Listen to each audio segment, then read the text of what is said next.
on, you bastard! Brought to you by supporters who probably have better taste than this schmuck.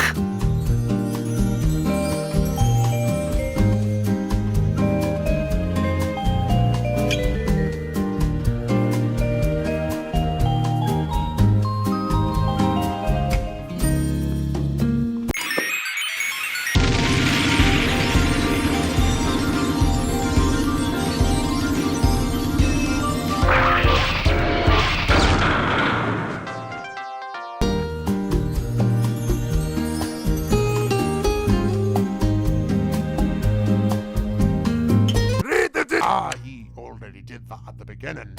Not gonna lie, I have a sneaking suspicion that half the people in this section are gonna pick 2009 Optimus Prime as their favorite movie leader of all time. And with good reason, there hasn't really been a Prime that embodies his on-screen appearance more than this. However, despite being what I grew up with, since the past few years I'd have to say he's not my personal favorite. As my tastes have changed and evolved with the channel alongside it, he's been dethroned by his 2007 predecessor? Yes, I stand by this statement. As a toy, 2007 Optimus Prime is just better. The gibble management is infinitely worse, but he's got a toyetic chunkachu that hits me right in my nostalgia. He's ironically more posable between the double-jointed elbows and unhampered thigh swivels. Also, the light and sound gimmick is superior. Don't at me. Furthermore, I was never one to find the 09 conversion that difficult. Even as a kid, I found it perfectly fine. That said, yeah, the 07 one is just better. The way everything folds around is far more satisfying. The only real place this figure remains slightly inferior is the truck mode. Yeah, the sacrifices go a bit too far with this mode, but it's still a killer truck with its flexed finish and uber premium rubber tires. I never had this as a kid, so it's sort of weird I'd feel more nostalgia for this. I guess it's because I'd play with my friend's copy at his house long before I ever got my own representation, sort of getting a leg up on the core childhood memories. It's sort of like Battlesteel versus standard Dark of the Moon Cyberverse Prime. I had this as a kid, but this one reminds me of my childhood way more. Also, the Nightwatch version is pretty damn cool. Definitely worth the pickup.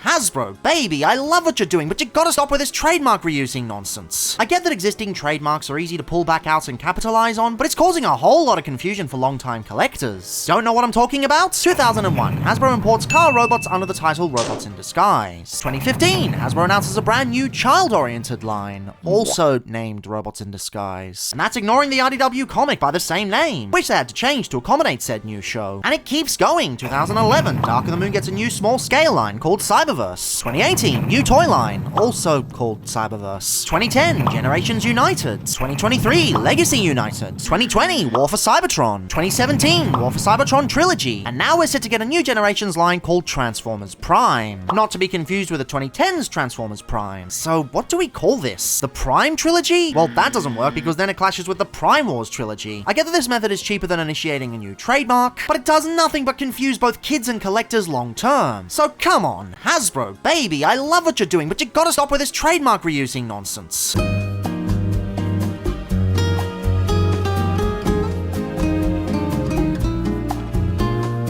So the Transformers 1 trailer just dropped, and predictably reactions are mixed. It's the Transformers community, this tends to happen. Personally, I thought it was pretty neat, but I understand the disappointment. A good chunk of people wanted a grittier, more mature take on the Cybertronian concept, steeped in political intrigue. So for those who aren't feeling it, here are some alternatives. Of course, we gotta mention the GOAT, High Moon's War for Cybertron, a timeless third-person shooter classic that depicts the fall of the planet in wonderful detail. Also recently cracked and shared online, though sadly I won't be linking such here due to terms and conditions. If your PC sadly can't run it, there's always emulating the DS versions. They're surprisingly fun for the time and don't feel too dated. For more of a political thriller, the RDW 2019 comics offer a surprisingly good deep dive into Cybertronian ideology. Although it got a lot of flack at the time for multiple reasons, most of those don't actually apply to reading them after the fact. And personally, I think they're great, but if you want something shorter and punchier, Dreamwave's War Within comics are highly regarded. Haven't read them myself, but most comic fans swear by them, and if all else fails, there's always the Netflix War for Cybertron trilogy. I do not like this show at all, but it's gotten quite the cult following over the years. Who knows, maybe you'll find what you're looking for here.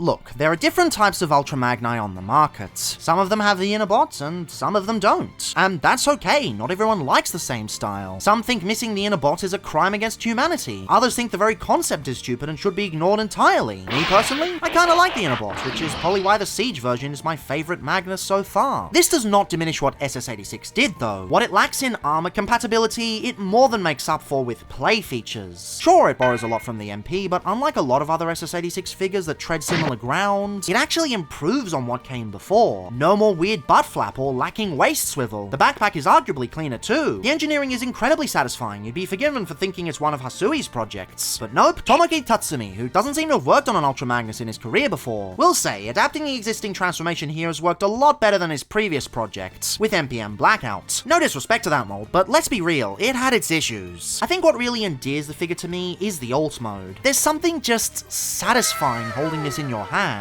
even without the car carrying functionality, which, to be honest, it's never been that much of a priority for me. Probably gonna get burned at the stake for that one. Ultimately, yeah, I still prefer the Siege version with its addicting combination function and Studio Ox throwbacks, but this is still a pretty good release. It's not one I've actively sought out with pre-orders and hunting, but I'm glad I came across it, and I'm glad it's part of my collection. While yes, I am disappointed Studio Series refuses to do anything Bayverse in its Commander class, because let's be real, Longhaul and Hook are probably gonna be the next Commander in 2025, but I'm not disappointed in this figure's existence. It's fully justified its presence in the physical plane, and although not the greatest Commander of all time, yeah, they did pretty good.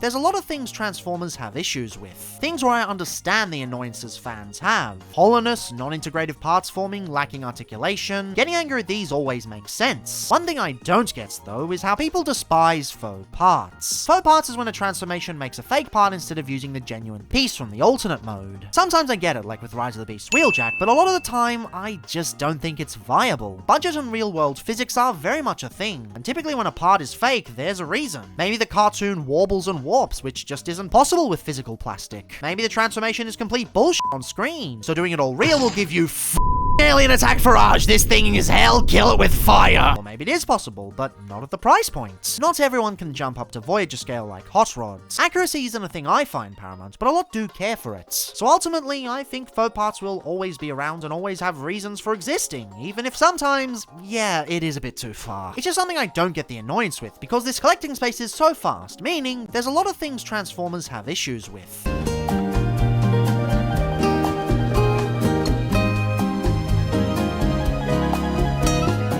I'm getting really concerned with some of the decisions the fandom is making on the aftermarket, and with pre-orders. The most recent is with the Hasbro Asia re-release of Cyberverse under the listing Cybertronian Bridge Crew, but there have been plenty of others as well. Basically, what happens is a listing shows up. Maybe it's through a leaker, maybe it's through a store, but a new figure's existence will enter public knowledge. Before anyone sees photos, before anyone knows what it looks like, they start selling off their old versions or cancelling pre-orders for alternate options they have. It seems short-sighted, but it's really common, even happening sometimes with my friends. No, I just sold my Springer for this. I really shouldn't have to tell anyone this, but please, just be patient. Until you actually know what a figure looks like, don't engage in the swapping out process. The figure could be substantially worse than the original, or be such a minor upgrade or side grade that there's virtually no point. Or it could even be a completely different continuity, thereby defeating the purpose. Sure, you might have better luck selling off prior to the announcement, and sometimes you already hate an existing figure and find this a perfect opportunity. But if there's a chance you'll get screwed over, it's always better to wait and be sure. At least that way, you'll sell it eventually without gambling the possibility of it being worse or negligibly better. It's important to chill, because I'm seeing this happen over and over again, and I'm getting really concerned with some of the decisions the fandom is making on the aftermarket and with pre-orders.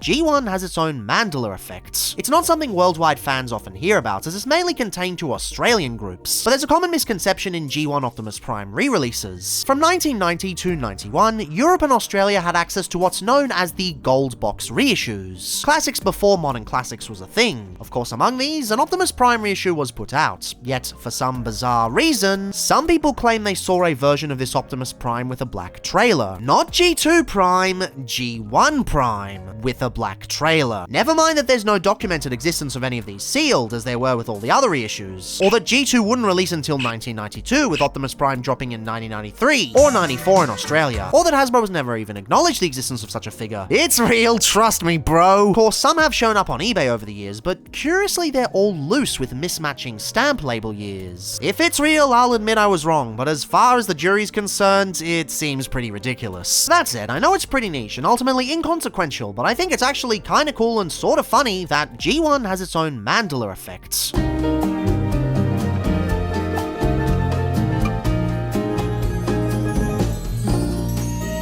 Transformers Animated was, all things considered, a pretty big part of my childhood. I remember waking up at the crack of dawn to watch new episodes leading up to Magmatron Rising, before discovering they were available months early as piracy uploads on YouTube. I would draw pictures, watch video reviews, but weirdly, I didn't actually get a lot of the figures. My main focus was always on the Legends. So right at the start from 07 to 09, I just wasn't getting that many large figures. Plus, the animated Legends never actually released locally. I've heard conflicting things about them showing up down under, but they never made an appearance anywhere near me for sure. Nevertheless, there was one I absolutely needed. One I begged my parents to get. Deluxe Class Optimus Prime was a must-have for me, and my mother eventually obliged as an early birthday present, coinciding with a trip to New Zealand. Of course, this isn't my childhood copy, as said copy broke in many places and lost a kneecap on said trip to New Zealand. But I still remember having a lot of fond memories flipping this guy back and forth in the many Christchurch and Queenstown hotels. These days I can see the jank as well as the justifications for updating him. The vehicle mode is absolutely wonderful, with such swish angular stylings and inspired mass usage. Yeah, the wheel placement isn't accurate, but Kid Me didn't care. Kid Me didn't even notice. The engineering is inspired. It's so good most of it was used wholesale for the legacy version. I adore how the front wheels become the shoulders. It's not accurate in the slightest, but it's such a cool look. And the robot mode is just something else. The super mean head with glorious light piping. The massive power armor boots that make you want to retrieve all forgotten technology. Yes, I've been watching Fallout, can you tell? The axe practically glows under any light, and even the battle damage isn't too intrusive. Sure, it's got jank in a few areas. The head needs to slide forward to turn, he's got no thigh swivels, but instead a knee one, and his midriff is as non-existent as the stock pull for Velocitron Wave 2. But in spite of all that, he's still a remarkable figure. Nothing stops the ingenuity, the class, the chunkitude. I do think re-examining this has dispelled some of my nostalgia, and I can see where the legacy one has improved since. But I can also see that Kid Me was very lucky to have this, and that adult me was lucky to get a second crack at it.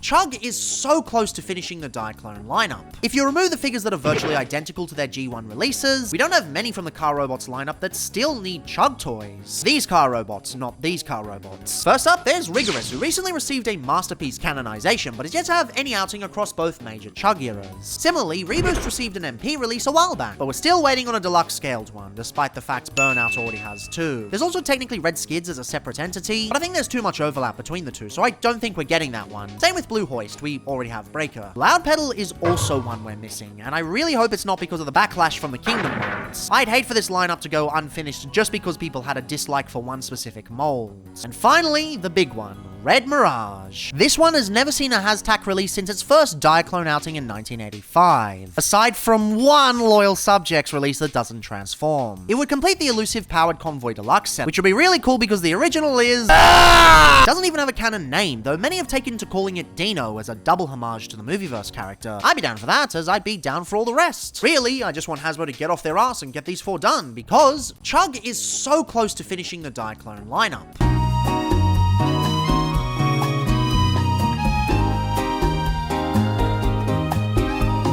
I was thinking recently, most of my back collecting desires have been fulfilled already. Since I've been properly collecting for 10-ish years, there's not a lot I still need. Really, there's only 5 figures that truly keep me up at night, taunting me with their presence. Listed in order of how expensive they are, at number 5 we have Year of the Horse Optimus Prime. I have a few MP10s already, but this is the last one I truly feel I need to cap off this wonderful mold.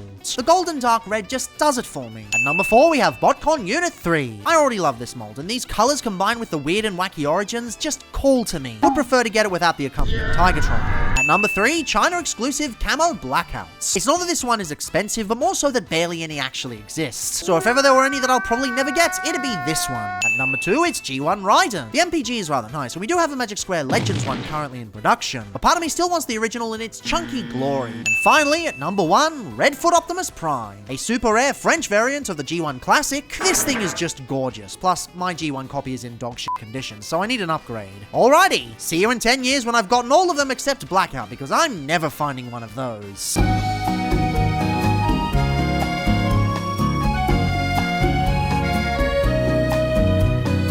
On the 4th of July, 2024, 3D printing marketplace Shapeways filed for bankruptcy. I don't pretend to understand the economics, nor do I stand to make judgments on their practices. Today, I just want to go over some of the upgrades I got from them, and remember the good times. There were custom faceplates for Cup and Dreadwing, giving these lads all new vibes. There was a head replacement for Combiner Wars Smolder, a custom I'm quite fond of. A full conversion for Power the Prime's Heatwave, which will become obsolete next year, but I still love this one. Thigh covers for Superion. Was going to reorder and repaint as these were old and poorly painted, but I guess that's not happening anymore. A full Legends Marauder Megatron, whom I'm more fond of than the Bumblebee homage, but most cherished of all, replacement feet for the old Scramble City combiners. Commissioned by myself to the wonderful Ariel Lemon, the designer behind Shapeshift Inc. I had a lot of good memories browsing this site and buying their products. Not gonna lie, I'm gonna miss it.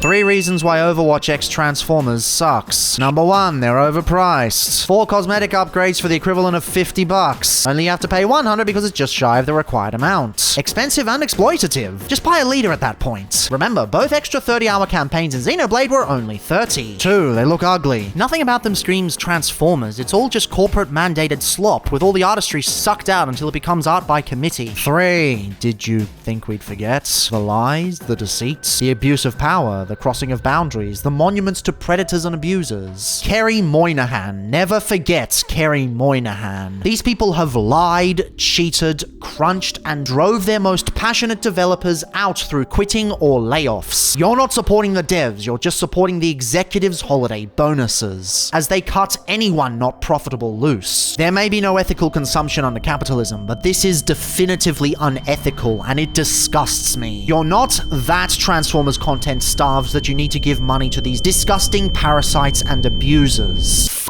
Overwatch. F*** Blizzard. Support ethical development.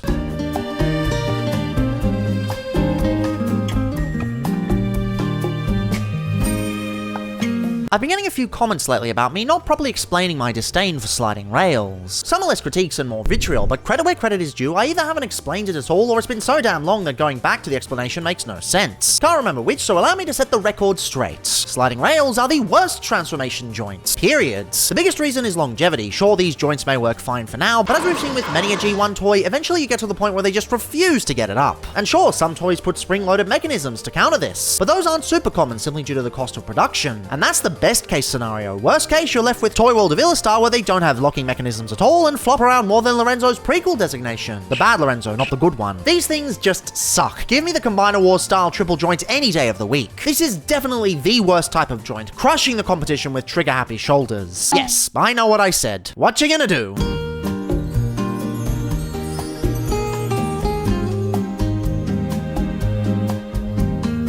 I don't think I want to do a full review on it, but wowzers, I am really feeling this new A-level Optimus Prime lately. He looked a bit weird in promotional material, but in hand, this thing is super dynamic. Maybe it's because I've got him using the leftover render form swords I got a while back, but is weirdly expressive in any pose. Few bits could be improved, like the way the head turns is weird, and the thighs could be longer, but it's far from hateful, and personally I don't mind the shoulder assemblies or the shifting diaper. I know people dislike the tone they chose, claiming it looks yellowed, but with this pearlescent finish, I think it actually looks super premium. Only really seen it on Masterpiece outings before. I really love it. The vehicle mode is pretty good too. Not the best Cybertronian truck I've gotten, but a pretty good one. The fits could be better, and I don't like the parts forming grille, but it's still a banger. This thing surprised me with how good it was, and it's genuinely got me excited for one's release. I really hope the movie lives up to the toy. Yes, I'll have to see roughly the night after this short goes live, because I'm totally not seeing Transformers 1 2 months early at a press screening. No, there's no way that would happen.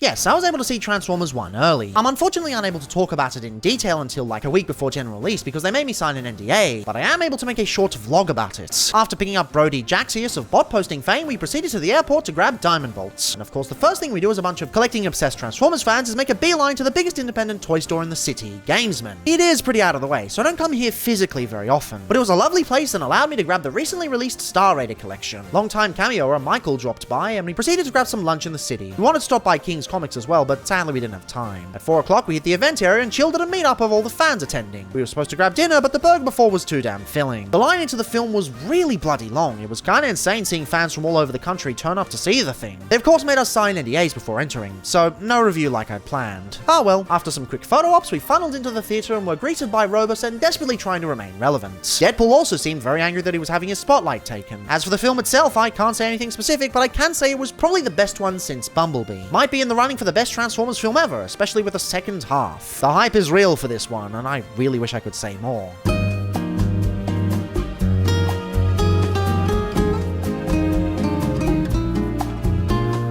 Lately, I've been missing a lot of the toy-only characters in modern toy lines. Growing up, I remember a lot of toys being released just for the sake of being toys. Think about a lot of the Revenge of the Fallen Scouts, or some of those weird primary decos that had common names but were basically original characters. They didn't have to be tied to any specific media, they just existed to be good toys. And I loved them for that. But around the last night, this practice just sorta stopped. Everything had to be a throwback or tied to a current piece of media, or even a character that would logically exist within the universe. The only exception I can think of is the fossilizers, and even now the parts form is being phased out with G1 combiners replacing them in the near future. I do fully understand the reasoning. These days, toy sales are split down the middle between kids and adults, and that means it's more financially responsible to cater to nostalgia. Recognition sells. Hell, even back in '92, my favorite G1 toy of all time shelf-warmed to oblivion because he didn't have any accompanying media. It's a thing I'd wish they'd pivot, but from a logical standpoint, they're better off where they are now. Everything Hasbro's doing at the moment makes perfect financial sense, but I still can't help realize that lately I've been missing a lot of the toy-only characters in modern toy lines.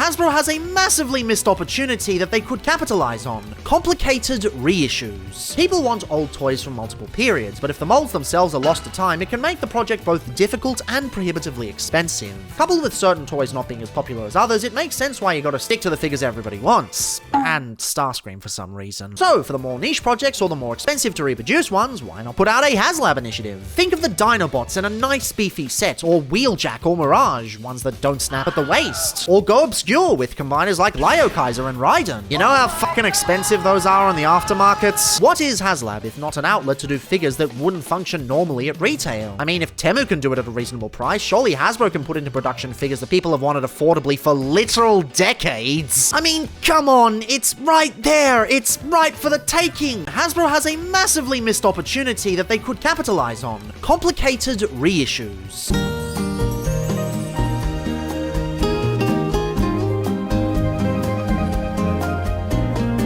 So right now we know Studio Series 86 Devastator is coming. We don't know when, aside from the general window of 2025. And we don't know what it's going to look like, but I did realize something. The fandom has a tendency to forget certain things about accuracy, and then go complain about it when it doesn't make sense. Think about when SS86 Optimus Prime was revealed, and everyone and their mother started having a meltdown because there was no cab stripe in truck mode. Despite the fact the cartoon omitted it with Prime's animation model. I could see those ill-informed complaints coming from a mile away, and we're about to see it again. Remember back when Combiner Wars Devastator released, and everyone complained that the treads were melded into the torso, and not the shoulders instead? Well, I took a closer look, and yep, that's actually accurate. So, logically, SS86 is going to do the same thing. And let me tell you, I am not looking forward to the social media nonsense that follows. Yes, I prefer the shoulder style, but the purpose of SS86 is to be reasonably accurate to the cartoon. And mark my words, this is exactly what they're going to do. So, brace yourself, and if you're still disappointed, prepare for the DNA kit that will absolutely release, because of course it will.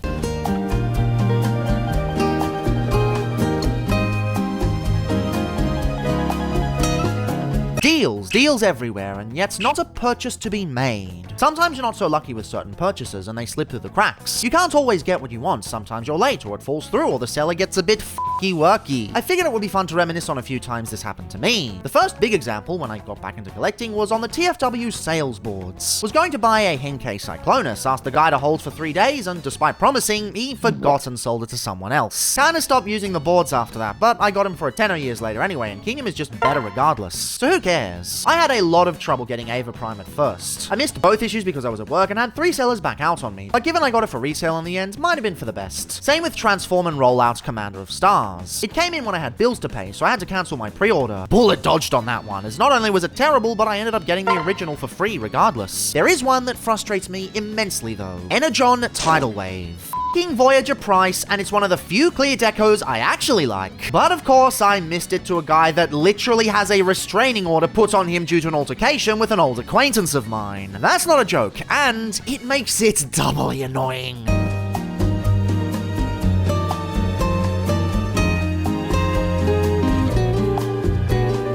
Sometimes it's futile to rank things, and others it can really put things into perspective. For instance, I think Legacy Magmatron is the weakest Commander class figure they've done so far. He doesn't have the chunky fun of Jetfire or his Shattered Glass redeco, the simple joy of Skylinks and Ultra Magnus, the cross-compatibility and presence of Menasor, or the brilliance of Optimus Prime. Hell, for all my complaints with Rodimus's trailer, the core robot is still absolutely stellar in a way Magmatron could only dream of. Thing is, that doesn't paint him specifically in a bad light, but rather shows just how amazing the price point has been since its commencement. When the worst figure they've done still has endless play functions, awesome fun factor, and still pushes the envelope to the absolute limit, you know it's a safe bet buying at that price bracket. When the worst thing it does are some sort of wonky engineering and kibble, you know Hashtag is cooking in the kitchen constantly. What I'm trying to say is, at its worst, which I do think Magmatron is, you're still getting a peak Transformers experience. And it's for that reason that I trust the Commander bracket the most.